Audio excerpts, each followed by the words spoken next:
Have you ever walked past something ordinary, a door, a bench, a window, and the next day it wasn't the same? It's moments like that that stay with you. The little mysteries. That's how learning English should feel. Not just grammar and rules, but curiosity, surprise, memory. When English happens inside a story, it lasts. One of the best ways to learn English is through stories. They connect you to the language with emotion, rhythm, and meaning. You don't memorize words, you live them. So if you're learning English and want to feel it the way native speakers do, like this video, leave a comment, and subscribe to True English, where stories bring English to life. It was Daniel's third day in Warsaw. The weather had changed overnight from warm and bright to cold and gray. He liked it that way. The city felt more honest somehow. He left his apartment early with no real plan, just to walk, maybe find a coffee shop, sketch something, think. He ended up in the main square, Rynek-Glony, the heart of Old Town. It was mostly empty that morning. A few delivery men, a couple walking their dog, the bells from St. John's Cathedral echoing in the air. Daniel stopped near the statue in the center and noticed something strange. On the far side of the square, near an old stone wall, was a door he'd never seen before. Not hidden exactly, just unnoticeable. Wooden, weathered, small. It looked ancient. But what made him pause was how completely locked and lifeless it seemed, like it hadn't opened in years. He tried to push it gently. Nothing moved. He even looked for a sign. There was none.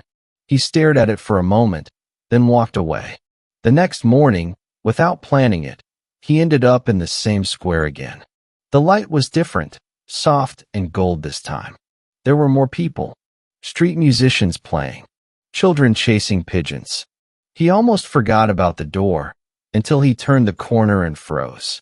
The door was open, not just unlocked, wide open, not damaged, not broken. It stood there like it had always been that way. A small passage inside, lit by a narrow window. No one was near it. No sign. No noise. He stepped closer. Inside, he saw what looked like a tiny room. Stone floor, walls lined with shelves of paper, boxes, a single wooden chair, a candle still burning. He stepped in. The air was cold. On the chair was a notebook. Old, leather-bound, covered in dust. He picked it up and opened it to the first page. There, in clean handwriting, was his full name, Daniel Elias Fisher. He dropped the notebook, but when he turned around, the door was already closed. In today's story, you heard powerful natural phrases like weathered door. The city felt more honest, bells echoing in the air, stood like it had always been that way, and covered in dust. These are the kinds of expressions native speakers use to build tone, mystery, and atmosphere. You also saw how verbs like stepped, noticed, froze, and dropped create movement and feeling inside the language, helping you absorb English through rhythm and emotion, not just meaning. We upload new videos every single day to help you learn English through powerful, emotional storytelling. So if this story gave you chills or made you curious, leave a comment, like the video, and don't forget to subscribe to True English. See you in the next video.